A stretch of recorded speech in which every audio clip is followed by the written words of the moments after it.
ನಮಸ್ಕಾರ. Dive deep with Badakila Pradeep ಕಾರ್ಯಕ್ರಮದ ಸೌಂದರ್ಯ ಜ್ಞಾನ ಸರಣಿಗೆ ನಿಮಗೆಲ್ಲರಿಗೂ ಕೂಡ ಸ್ವಾಗತ. ನಮ್ಮ ಜೊತೆ ದೀಪಾ ನಾಗೇಶ್ ಅವರಿದ್ದಾರೆ. ಕಾರ್ಯಕ್ರಮಕ್ಕೆ ಮತ್ತೊಮ್ಮೆ ಸ್ವಾಗತ. Thank you so much. So ನಾವು ಸೌಂದರ್ಯವನ್ನು ಹೇಗೆ ಸರಳವಾಗಿ ಸಹಜವಾಗಿ ಮೇಂಟೈನ್ ಮಾಡಬಹುದು ಅನ್ನೋದನ್ನು ನೋಡ್ತಾ ಇದ್ವಿ. ಕಳೆದ ಸಂಚಿಕೆಯಲ್ಲಿ ನಾವು ಅದಕ್ಕೊಂದು ಆರಂಭವನ್ನು ನೀಡಿದ್ವಿ. ಹೌದು. ಅದರಲ್ಲಿ ಮಾತಾಡ್ತಾ ನೀವು ಹೇಗೆ ತೈಲಾಭ್ಯಂಗ ಅನ್ನೋದು ತುಂಬ ಮುಖ್ಯ ಆಗುತ್ತೆ, ಮತ್ತು ತೈಲ ಅನ್ನೋದು ನ್ಯಾಚುರಲಿ ಉತ್ಪತ್ತಿ ಆದ್ರೂ ಕೂಡ ನಾವು ಅದನ್ನು ದೇಹಕ್ಕೆ ಕೊಡಬೇಕಾದ ಅಗತ್ಯ ಇದೆ ಅಂತ ಹೇಳಿದ್ರಿ. ನೀವು ಎಳ್ಳೆಣ್ಣೆ ಬಗ್ಗೆ ಹೇಳಿದ್ರಿ, ಮತ್ತು ತೆಂಗಿನೆಣ್ಣೆ ನಮಗೆಲ್ಲರಿಗೂ ಗೊತ್ತಿದೆ. ಹಾಗೆ ಇದು ಎರಡೇ ಎಣ್ಣೆಗಳ ಅಥವಾ ಯಾವ ರೀತಿಯ ತೈಲಗಳನ್ನು ಬಳಸ್ಕೋಬಹುದು, ಅವುಗಳ ಅದನ್ನು ಹೇಗೆ ತಯಾರು ಮಾಡುವಂಥದ್ದು ಇರುತ್ತೆ ಅಂತ ಹೇಳಿದ್ರೆ, ಅದರ ಜೊತೆಗೆ ಯಾವುದು ಎಲ್ಲಿ ಹೇಗೆ ನಾವು ಅದನ್ನು ಬಳಸ್ಕೋಬಹುದು. ಖಂಡಿತ.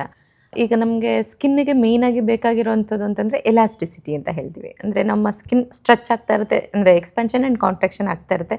ಎಸ್ಪೆಷಲಿ ವಿಂಟರ್ ಆಗಿರ್ಬೋದು, ಯಾವುದೇ ಸೀಸನಲ್ಲಿ ಆಗಿರಲಿ ನಮಗೆ ಎಕ್ಸ್ಟರ್ನಲ್ ಆಯಿಲ್ ಬೇಕಾಗುತ್ತೆ.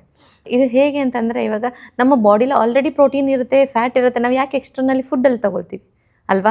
ನಮಗೆ ಬೇಕಾಗುತ್ತೆ, ಎಕ್ಸ್ಟರ್ನಲ್ ಸಪ್ಲಿಮೆಂಟ್ ಬೇಕು ಅನ್ನೋ ಕಾರಣಕ್ಕೋಸ್ಕರ ನಾವು ತೊಗೊಳ್ತಿರ್ತೀವಿ. ಹಾಗೆಯೇ ಬಾಡಿಲಿ ಪ್ರೊಡ್ಯೂಸ್ ಆಗ್ತಾ ಇರುತ್ತೆ ಸೀಬಮ್ ಅಂತ, ಬಟ್ ನಾವು ಎಕ್ಸ್ಟರ್ನಲಿ ಕೊಡಲೇಬೇಕಾಗುತ್ತೆ. ಯಾಕಂದರೆ ನಾವು ಸೋಪ್ ಹಾಕಿ ಅಥವಾ ಬಾಡಿ ವಾಶ್ ಹಾಕಿ ಅದನ್ನು ತೆಗೆದಿರ್ತೀವಿ.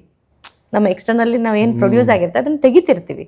ಈವನ್ ಶ್ಯಾಂಪೂ ಹಾಕಿರ್ತೀವಲ್ವ, ಶ್ಯಾಂಪು ಪ್ರತಿಯೊಂದು ಹೇರಲ್ಲೂ ಅದರದ್ದೇ ಆದಂಥ ಆಯಿಲ್ ಗ್ಲ್ಯಾಂಡ್ ಇದ್ದೇ ಇರುತ್ತೆ. ಈಗ 2 ಲಕ್ಷ ಹೇರ್ ಇದೆ ಅಂತಂದರೆ 2 ಲಕ್ಷ ಆಯಿಲ್ ಗ್ಲ್ಯಾಂಡು ಇರುತ್ತೆ. ಆ ಆಯಿಲ್ ಗ್ಲ್ಯಾಂಡಲ್ಲಿ ನಿರಂತರವಾಗಿ ಆಯಿಲ್ ಪ್ರೊಡ್ಯೂಸ್ ಅಂತೂ ಆಗ್ತಾ ಇರುತ್ತೆ. ಬಟ್ ಏನಾಗುತ್ತೆ ಅಂದರೆ, ನಾವು ಶಾಂಪೂ ವಾಶ್ ಮಾಡಿದಾಗ ಅದು ವಾಶ್ ಔಟ್ ಆಗಿಬಿಟ್ಟಿರುತ್ತೆ.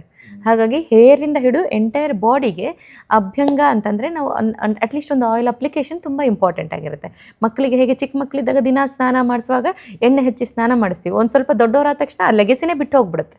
ಬಟ್ ಅದು ಬೇಡ. ಆ ಬೇಬಿ ಸಾಫ್ಟ್ನೆಸ್ ನನಗೆ ಬೇಕು ಅಂತ ಅನ್ನೋದಾದರೆ ನಾವು ಆ ಲೆಗೆಸಿನ ನಾವು ಕಂಟಿನ್ಯೂ ಮಾಡಬೇಕು. ಅಟ್ಲೀಸ್ಟ್ ಡೈಲಿ ಆಗದಿದ್ರು ವೀಕ್ಲಿ ಒನ್ಸ್ ಆದರೂ ಮಾಡ್ತಾ ಇರಬೇಕಾಗತ್ತೆ. ಆ್ಯಂಡ್ ಎಸ್ಪೆಷಲಿ ಈಗ ಹೇಳ್ತೀನಿ ಅಂತಂದರೆ, ಈ ಕಾಸ್ಮೆಟಿಕ್ಸ್ಗಳಿಗೆ ನಾವು ಇಷ್ಟು ಫೋಕಸ್ ಮಾಡಿ ನಾನು ಕ್ರೀಮ್ ಆಚೆ ಹೋಗ್ತೀನಿ ಅಂತ ಎಲ್ಲರೂ ಹಚ್ತಾರೆ. ಇವನ್ ಅದು ಯಾವ ಏಜ್ ಗ್ರೂಪ್ ಅವರಾಗಿರ್ಬೋದು, ಒಂದು ಸನ್ಸ್ಕ್ರೀನ್ ಇಲ್ದರೆ ಆಚೆ ಹೋಗಲ್ಲ, ಒಂದು ಮಾಯ್ಶ್ಚರೈಸರ್ ಇಲ್ದರೆ ಆಚೆ ಹೋಗಲ್ಲ. ಅಷ್ಟೇ ಸ್ಟ್ರಾಂಗಾಗಿ ನಾವು ಆಯಿಲ್ನ ಅಪ್ಲೈ ಮಾಡ್ತೀವಿ ಅಂತ ಒಂದ್ಸತಿ ಮೈಂಡಲ್ಲಿ ತೊಗೊಂಡ್ಬಿಟ್ರೆ ಬೇರೆಲ್ಲ ಕ್ರೀಮ್ಗೆ ಇನ್ವೆಸ್ಟ್ ಮಾಡೋದೇ ಸ್ಟಾಪ್ ಆಗಿಬಿಡುತ್ತೆ. ಬೆಸ್ಟ್ ಅಂತಂದರೆ, ಈಗ ಕಾಮನ್ ಆಗಿ ಎಲ್ಲರಿಗೂ ಸೂಟ್ ಆಗುವಂಥ ಆಯುರ್ವೇದಿಕ್ ಆಯಿಲ್ಗಳಿಗೆ ಎಷ್ಟೊಂದು ಇದೆ ಅಂತಂದರೆ, ಅದ್ರ ಬೆನಿಫಿಟ್ ಇದೆಯಲ್ಲ, ಅದನ್ನು ಹೇಳ್ತಾ ಇದ್ರೆ ನನಗೆ ಒಂದು ಎಪಿಸೋಡ್ ಸಾಕಾಗೋದೇ ಇಲ್ಲ. ತುಂಬ 1000 ಎಪಿಸೋಡ್ ಮಾಡಬೇಕಾಗತ್ತೆ ಅನಿಸುತ್ತೆ. ಸೊ ಹಾಗೆ ಈಗ ನಾನೊಂದು ಸಿಂಪಲ್ ಅಂದರೆ ಎಕ್ಸಾಂಪಲ್ ಕೊಡ್ತಾ ಹೋಗ್ತೀನಿ. ಕಾಮನ್ ಆಗಿ ನಂದು ಕಾಂಪ್ಲಿಕೇಶನ್ ಸ್ಕಿನ್ ಅಥವಾ ಸೆನ್ಸಿಟಿವ್ ಸ್ಕಿನ್ ಇದೆ ಅಂತ ಏನು ಗೊತ್ತಿಲ್ಲ, ನಾನೊಂದು ಬ್ಲೈಂಡ್ ಆಗಿ ಒಂದು ಮೇನ್ ಆಗಿ ನಮ್ಗೆಲ್ಲರಿಗೂ ಕೂಡ ಪ್ರಾಬ್ಲಮ್ ಆಗೋದು oily skin, dry skin, combination skin. So T zone ಅಂತ ಹೇಳ್ತೀವಿ ಇದಕ್ಕೆ ಸಿ ಝೋನ್ ಅಂತ ಹೇಳ್ತೀವಿ, ಇದಕ್ಕೆ ವೈ ಝೋನ್ ಅಂತ ಹೇಳ್ತೀವಿ. ಓಕೆ. ಸೊ ಈ ಝೋನ್ಸ್ಗಳಲ್ಲಿ ನಮಗೆ ಸಿ ಅಲ್ಲಿ ಡ್ರೈ ಇದ್ದು ಟಿ ಅಲ್ಲಿ ಆಯಿಲಿ ಜಾಸ್ತಿ ಇದ್ದರೆ ಅದು ಕಾಂಬಿನೇಷನ್ ಸ್ಕಿನ್ ಅಂತ ಹೇಳ್ತೀವಿ. ಟೀಯಲ್ಲೂ ತುಂಬ ಆಯಿಲಿ ಬರ್ತಾ ಇರುತ್ತೆ, ಸಿ ಝೋನಲ್ಲೂ ತುಂಬ ಆಯಿಲಿ ಫೀಲ್ ಆಗ್ತಾ ಇರುತ್ತೆ ಅಂದರೆ ಅದನ್ನು ಆಯಿಲಿ ಸ್ಕಿನ್ ಅಂತ ಕನ್ಸಿಡರ್ ಮಾಡ್ತೀವಿ. ಟಿ ಝೋನ್ ತುಂಬ ಡ್ರೈ ಆಗಿರುತ್ತೆ, ಸಿ ಝೋನು ತುಂಬಾ ಡ್ರೈ ಫೀಲ್ ಆಗ್ತಾ ಇರುತ್ತೆ. Especially corner of the mouth ಅಂತ ಹೇಳ್ತೀವಿ, ಇಲ್ಲಿ ಓರಲ್ ಝೋನ್ ಅಂತ ಹೇಳ್ತೀವಿ. ಇಲ್ಲಿ ತುಂಬ ಫ್ಲೇಕಿ ಅಥವಾ ವೈಟಿಶ್ ಆಗಿ ಅಂದರೆ ಸ್ಕಿನ್ ಲೇಯರ್ ಬರ್ತಾ ಇದೆ ಅಂತಂದರೆ ಎಕ್ಸ್ಟ್ರೀಮ್ ಡ್ರೈ ಸ್ಕಿನ್ ಅಂತ ಕನ್ಸಿಡರ್ ಮಾಡ್ತೀವಿ. No matter what the skin is, ನಮಗೆ ಅದು ಕನ್ಫ್ಯೂಷನ್ ಇದೆ ಅಂದ್ರೂ ತಲೆ ಕೆಡಿಸ್ಕೊಳ್ಳೋದು ಬೇಕಾಗಿಲ್ಲ. ಕೆಲವೊಂದೆಲ್ಲ ಆಯುರ್ವೇದಿಕ್ ಆಯಿಲ್ಗಳು ಎಲ್ಲರಿಗೂ ಚೆನ್ನಾಗಿ ಸೂಟ್ ಆಗುವಂಥದ್ದೇ ಇದೆ. ಅದರಲ್ಲಿ ಫಸ್ಟ್ ನಾನು ತೊಗೊಳ್ಳೋದು ಅಂದರೆ ಕ್ಷೀರಬಲ ತೈಲ ಅಂತ ಹೇಳ್ತೀವಿ. ಕ್ಷೀರ ಬಲ, ಹಾಲನ್ನು ಎಣ್ಣೆ ಜೊತೆ ಹಾಕಿ ಚೆನ್ನಾಗಿ ಕುದಿಸಿದಾಗ ಬರೋದೇ ಕ್ಷೀರಬಲ ತೈಲ ಅಂತ. ಎಷ್ಟು ಆವರ್ತನ ಮಾಡಬೇಕು? ಸುಮಾರು 200 ಸಲ ಆ ಥರ ಇದೆ. ಹೌದು, ಅದರಲ್ಲೇ ಅದು ದೇಹದ ಪುಷ್ಟಿಗೆ, ಶಕ್ತಿಗೋಸ್ಕರ. ಹೌದು. ಅದು ಫೇಸ್, ಹೇರ್ ಎಲ್ಲ ಎಂಟೈರ್ ಬಾಡಿಗೆ ಆಗುತ್ತೆ. ಅದು ಬರೀ ಹೇರ್ಗೆ ಅಪ್ಲೈ ಮಾಡಬೇಕು, ಸ್ಕಿನ್ನಿಗೆಲ್ಲ ಅಂತೆಲ್ಲ, ಎಂಟೈರ್ ಬಾಡಿಗೆ, ಎಲ್ಲ ಏಜ್ ಗ್ರೂಪ್ ಅವ್ರಿಗೂ ಮತ್ತೆ ಎಲ್ಲ ಸೀಸನ್ಗೂ ಆಗುತ್ತೆ. ಅಷ್ಟು ಒಳ್ಳೆ ಒಂದು ಪ್ರಾಡಕ್ಟ್ ಅಂತಾನೆ, ಸೂಪರ್ ಪ್ರಾಡಕ್ಟ್ ಅಂತಾನೆ ಹೇಳ್ಬೋದು. ಕ್ಷೀರ ಬಲ ತೈಲ ಎಲ್ಲ ಆಯುರ್ವೇದಿಕ್ ಶಾಪ್ಗಳಲ್ಲಿ, ಇವಾಗಿನ ಗ್ರಂಥಿಕೆ ಅಂಗಡಿಗಳಲ್ಲೂ ಸಿಗುತ್ತೆ. ಮಕ್ಕಳಲ್ಲಿ ನಾವು ಅದನ್ನು ಯೂಸ್ ಮಾಡೋದ್ರಿಂದ ಅವ್ರಿಗೆ ಬೋನ್ ಡೆನ್ಸಿಟಿ ಇನ್ಕ್ರೀಸ್ ಆಗಿ ಬೋನ್ ಸ್ಟ್ರಾಂಗ್ ಆಗುತ್ತೆ, ಪೆನಿಟ್ರೇಷನ್ ಆಗೋದ್ರಿಂದ. ಆಮೇಲೆ ನಾವು ಅದನ್ನು ಯೂತ್ ಅಂತ ಹೇಳ್ತೀವಿ, ಅಂದರೆ ಈಗ ಯಂಗ್ಸ್ಟರ್ಸ್, ಟೀನೇಜರ್ಸ್ ಅಂತ ಏನು ಹೇಳ್ತೀವಿ, ಅವ್ರಿಗೆ ಕೊಲಾಜನ್ ಫ್ಲಕ್ಚುಯೇಟ್ ಆಗ್ತಾ ಇರುತ್ತೆ ಫೇಸಲ್ಲಿ. ಯಾವುದೋ ಕೊಲಾಜನ್ ತೊಗೊಂಬಂದ್ಬಿಟ್ಟು ನಾನು ಮಾಸ್ಕ್ ಹಾಕ್ಕೊಳ್ತೀನಿ, ಕೊಲಾಜನ್ ಬೂಸ್ಟರ್ಸ್ ತೊಗೊಳ್ತೀನಿ, ಹೀಗೆಲ್ಲ ಒದ್ದಾಡೋ ಬದಲು ನಮ್ಮ ಈ ಕ್ಷೀರಬಲ ತೈಲ ಏನಿದೆಯಲ್ಲ, ಚೆನ್ನಾಗಿ ಅಪ್ಲೈ ಮಾಡಿ 10 ನಿಮಿಷ ಬಿಟ್ಟು ಸ್ಟೀಮ್ ತೊಗೊಂಬಿಟ್ರೆ ನ್ಯಾಚುರಲ್ಲಾಗಿ ಕೊಲಾಜನ್ 90% ಬೂಸ್ಟ್ ಆಗಿಬಿಡುತ್ತೆ ಅದರಲ್ಲಿ. ಅಷ್ಟು ತುಂಬ ಚೆನ್ನಾಗಿ ವರ್ಕ್ ಆಗುತ್ತೆ. ಯಾರಿಗೆ ಆಚೆ ಎಲ್ಲ ಜಾಸ್ತಿ ಹೋಗಿ ಸನ್ ಟ್ಯಾನ್ ಆಗಿರುತ್ತೆ, ಡಿಕಲರೇಷನ್ ಆಗಿರುತ್ತೆ ಫೇಸಲ್ಲಿ, ಅವರು ಕ್ಷೀರಬಲ ತೈಲನ ಹಚ್ಚಿ 10 ನಿಮಿಷ ಅಷ್ಟೇ ಲೈಟ್ ಮಸಾಜ್ ಮಾಡಿ ಚೂರು ಸ್ಟೀಮ್ ತೊಗೊಳ್ಬೇಕು. ಯಾವುದೇ ಎಣ್ಣೆ ಆಗಲಿ ನೆನ್ಪಿಟ್ಕೊಳ್ಳಿ, ಆಯಿಲ್ನ ಅಪ್ಲೈ ಮಾಡಿದಿರಂದರೆ ಅದನ್ನು ತೆಗೆಯೋದಾದರೆ ಪೌಡರ್ ವಾಶೇ ಮಾಡಬೇಕು. This is very important in abhyanga. Powder wash ಅಂತಂದರೆ ನೀವೀಗ ಎಣ್ಣೆ ಮಕ್ಕಳಿಗೆ ಚೆನ್ನಾಗಿ ಎಣ್ಣೆ ಹಚ್ತಾರೆ, ಹಚ್ಬಿಟ್ಟು ಯಾವುದೋ ಸೋಪ್ ತೊಗೊಂಡು ಚೆನ್ನಾಗಿ ವಾಶ್ ಮಾಡಿಬಿಡ್ತಾರೆ. ಬ್ಲೇಮ್ ಮಾಡೋದು ಎಣ್ಣೆನ. ಅವ್ರಿಗೆ ಹರಳೆಣ್ಣೆ ಹಚ್ಚಿದ್ರೆ ಮಗು ಕಪ್ಪಗಾಗೋಯ್ತು, ಕೊಬ್ಬರಿ ಎಣ್ಣೆ ಹಚ್ಚಿ ಸ್ನಾನ ಮಾಡಿಸಿದ್ರೆ ಮಗು ಕಪ್ಪಗಾಗೋಯ್ತು, ಒಟ್ಟಿನಲ್ಲಿ ಎಣ್ಣೆನ ಬ್ಲೇಮ್ ಮಾಡೋದಕ್ಕೆ ಸ್ಟಾರ್ಟ್ ಮಾಡ್ತಾರೆ. ಹಾಗೆ ಮುಖಕ್ಕೂ ಎಣ್ಣೆ ಹಚ್ಚಿ ಅಂದರೆ, ಮೇಡಮ್ ನಾನು ಕೊಬ್ಬರಿ ಎಣ್ಣೆ ಚೆನ್ನಾಗಿ ಹಚ್ಚಿದೆ, ಆದರೆ ನಂಗೆ ಹಚ್ಚಿದ ತಕ್ಷಣ ಅದು ಫೇಸ್ ವಾಶ್ ಮಾಡಿದ್ಮೇಲೆ ಮುಖ ಕಪ್ಪು ಕಾಣಿಸ್ತದೆ ಅಂತ. ಪ್ರಾಬ್ಲಮ್ ಇರೋದು ಎಣ್ಣೆಲ್ಲಲ್ಲ, ಇವರ ಬುದ್ಧಿಮಟ್ಟದಲ್ಲಿ ಸರಿಯಾಗಿ ತಿಳ್ಕೊಳ್ದಿರ ಹೆಂಗೆಗೋ ಮಾಡಿದ್ರೆ ಅದು ಕಪ್ಪಗಾಗುತ್ತೆ. ಎಣ್ಣೆ ಮೇಲೆ ಡಿಟರ್ಜೆಂಟ್ ಹಾಕಿ ಹೋದಾಗ ಅದು ಬ್ಲ್ಯಾಕಿಶ್ ಆಗಿ ಕನ್ವರ್ಟ್ ಆಗುವಂಥ ಚಾನ್ಸಸ್ ಇರುತ್ತೆ. ಎಣ್ಣೆಗೂ ಹೌದು, ಎಣ್ಣೆಗೂ ಡಿಟರ್ಜೆಂಟ್ಗೂ ಬರೋದಿಲ್ಲ. ಆಯ್ತಾ? ಡಿಟರ್ಜೆಂಟ್ ಅಂದ್ರೆ ಏನು, ನಿಮಗೆ ಲ್ಯಾದರ್ ಬರೋದಕ್ಕೆ ಒಂದು ಸಬ್ಸ್ಟೆನ್ಸ್, ಅದೆಲ್ಲ ಸೋಪು, ಫೇಸ್ ವಾಶ್, ಸಾಬೂನು ಇದ್ದೇ ಇರುತ್ತೆ. ಬೇರೆ ಬೇರೆ ಅಷ್ಟೇನೆ, ಕಲರ್ ಬೇರೆ ಹೆಸರು ಬೇರೆ ಅಂತ ಇಟ್ಟಿರ್ತಾರೆ. ಸೊ ಡಿಟರ್ಜೆಂಟೇ ಬೇಡ ಅಲ್ಲಿ. ಅದ್ರ ಬದಲಿಗೆ ಮನೇಲೆ ಸಿಗುವಂಥ ಸಾಧಾರಣ ಇದು ಅಕ್ಕಿ ಹಿಟ್ಟು, ಕಡಲೆ ಹಿಟ್ಟು, ರಾಗಿ ಹಿಟ್ಟು, ಯಾವುದಾದ್ರೂ ಹಿಟ್ಟಾಗುತ್ತೆ. ಎನಿ ಕೈಂಡ್ ಆಫ್ ಫ್ಲೋರ್ ಅಂತ ಏನು ಹೇಳ್ತೀವಿ ಅದನ್ನು ನೀವು ಯೂಸ್ ಮಾಡ್ಬೋದು. ಇಲ್ಲಾಂದರೆ ಸೀಗೆಕಾಯಿನೂ ಯೂಸ್ ಮಾಡ್ಬೋದು. ಬಾತಿಂಗ್ ಪೌಡರ್ ಅಂತ ಕಳೆದ ಸಂಚಿಕೆಯಲ್ಲಿ ಹೇಳ್ಕೊಟ್ಟಿದ್ವಲ್ಲ, ಅದನ್ನು ನೀವು ಯೂಸ್ ಮಾಡ್ಕೊಳ್ತಾ ಬರ್ಬೋದು. But any kind of powder substance, edible powder ಸಬ್ಸ್ಟೆನ್ಸನ್ನೇ ನಾವು ವಾಶಿಗೆ ಯೂಸ್ ಮಾಡಬೇಕು. ಯಾವಾಗ ಸಾಧಾರಣ ಕೊಬ್ಬರಿ ಎಣ್ಣೆಯಿಂದ ಹಿಡಿದು ಯಾವುದೇ ಎಣ್ಣೆ ಹಚ್ಚಿದ್ರೂ ಕೂಡ ಡೈರೆಕ್ಟಾಗಿ ಸೋಪನ್ನ ಹಾಕಬಾರ್ದು. ಅರ್ಥ ಆಯ್ತಾ? ಸೊ ಇವಾಗ ನಾನು ಹೇಳ್ಕೊಡೋಂಥ ಎಲ್ಲ ಆಯಿಲ್ಗಳು ಅಷ್ಟೇ ಫಾಲೋಡ್ ಬೈ ಪೌಡರ್ ವಾಶೇನೇ ಆಗಿರುತ್ತೆ. ಸೊ ಕ್ಷೀರಬಲ ತೈಲದ ಬಗ್ಗೆ ಹೇಳ್ತಿದ್ದೆ. ಸೊ ಕ್ಷೀರಬಲ ತೈಲನ ನೀಟಾಗಿ ಅಪ್ಲೈ ಮಾಡಿಕೊಂಡು ಒಂದು 10 ನಿಮಿಷ ಬಿಟ್ಟು ಸೂರ್ಯಪಾನ ಮಾಡಿದ್ರೆ ಇನ್ನೂ ಒಳ್ಳೆಯದು. ಅಂದರೆ ಸೂರ್ಯನಿಗೆ ಅಭಿಮುಖವಾಗಿ ನಿಂತ್ಕೊಂಡು ಓಂಕಾರ ಹೇಳ್ತಾ ಇದ್ರೆ ಸಾಕು, ಸೂರ್ಯಪಾನ ಆಗುತ್ತೆ. ಅದು ಮಾಡೋಕ್ಕಾಗಿಲ್ಲ ಅಂದರೆ ಸ್ಟೀಮ್ ತೊಗೊಂಡು ಪೌಡರ್ ವಾಶ್ ಮಾಡ್ಕೊಳ್ಳೋದ್ರಿಂದ ಕೊಲಾಜನ್ ಬೂಸ್ಟ್ ಆಗುತ್ತೆ, ರಿಂಕಲ್ ರಿಡ್ಯೂಸ್ ಆಗುತ್ತೆ, ಫೇರ್ನೆಸ್ ಇನ್ಕ್ರೀಸ್ ಆಗುತ್ತೆ. ಯಾವುದೇ ಥರದ ಮಾಯ್ಶ್ಚರೈಸರು, ಸನ್ಸ್ಕ್ರೀನ್ ಲೋಷನು, ಸೀರಮ್ ಅಗತ್ಯನೂ ಇರೋದಿಲ್ಲ. It's very simple oil in Ayurveda. So ಇದು ಎಲ್ಲರೂ ಯೂಸ್ ಮಾಡ್ಬೋದು. ಅಂದರೆ sensitive skin, dry skin, oily skin combination ಇರೋರು ಯೂಸ್ ಮಾಡ್ಬೋದು. ಇನ್ನು ಯಾರಿಗೆ ಬ್ಲಮಿಷಸ್ ಅಂತ ಹೇಳ್ತೀವಿ, ಬ್ಲ್ಯಾಕ್ ಮಾರ್ಕ್ಸು, ಅಲ್ಲಲ್ಲಿ ಪ್ಯಾಚ್ ಥರ ಎಲ್ಲ ಇರುತ್ತಲ್ಲ, ಆ ಥರದವರು ಎಲಾದಿ ತೈಲ ಯೂಸ್ ಮಾಡಿದ್ರೆ ತುಂಬ ಚೆನ್ನಾಗಿರುತ್ತೆ. Even for the hands, 2 wheeler ಎಲ್ಲ ಜಾಸ್ತಿ ಓಡಿಸೋರಿಗೆ ಕೈಗಳು ಕೂಡ ಡಿಕಲರೇಷನ್ ಆಗಿರುತ್ತೆ. ಅವರು ಎಲಾದಿ ತೈಲನ ನೀಟಾಗಿ ಅಪ್ಲೈ ಮಾಡಿ ಒಂದು ಅರ್ಧ ಗಂಟೆ ಬಿಟ್ಟು ಪೌಡರ್ ವಾಶ್ ಮಾಡೋದ್ರಿಂದ ಅದು ಕೂಡ ಡಿಕಲರೇಷನನ್ನು ಕಡಿಮೆ ಮಾಡ್ತಾ ಬರ್ಬೋದು. ಓಕೆ. ಆಮೇಲೆ ನಲ್ಪಮಾದಿ ತೈಲ ಅಂತ ಬರುತ್ತೆ. ಅದರಲ್ಲಿ 4-5 ಥರದ ಎಲೆಗಳು, ಅಂದರೆ ಮರದ ಚಕ್ಕೆಗಳನ್ನ ಕೂಡ ಅದರಲ್ಲಿ ಯೂಸ್ ಮಾಡಿರ್ತಾರೆ ಪ್ರಿಪ್ರೇಷನ್ ಮಾಡಬೇಕಾದ್ರೆ. ಸೊ ಈ ನಲ್ಪಮಾದಿ ತೈಲನೂ ಕೂಡ ತುಂಬಾ ಒಳ್ಳೆಯದು ಫಾರ್ ಸೆನ್ಸಿಟಿವ್ ಸ್ಕಿನ್ ಅಂತ ಹೇಳ್ತೀವಿ.